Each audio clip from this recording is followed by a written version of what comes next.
Last week, we talked about how you can go about finding the perfect theme to use for your web design clients, but at the end, I mentioned that might not be the best way for you to be doing things. If you haven't watched that one yet, hit pause on this one and head over there now. You might feel like if you can't afford to work with a WordPress developer and don't know how to code yourself, you're stuck doing it this way. But today, we're going to talk about how this might be a waste of time and money for you.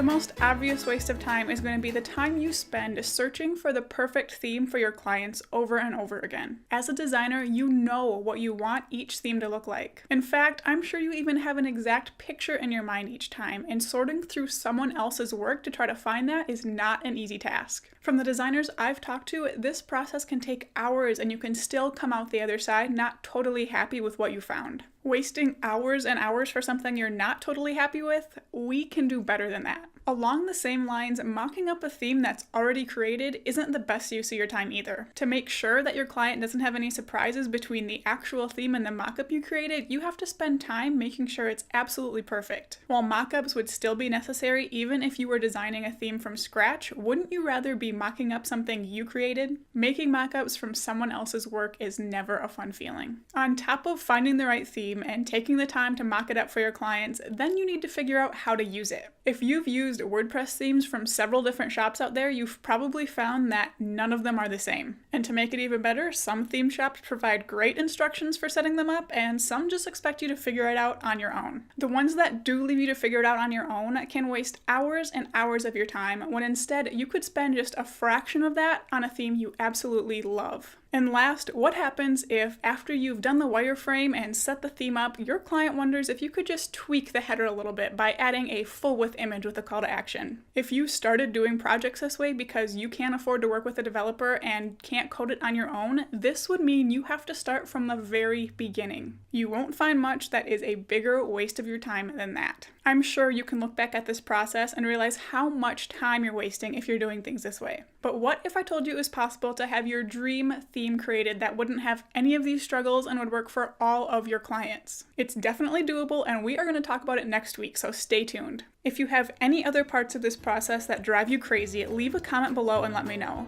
Otherwise, thank you so much for watching, and I will see you next time.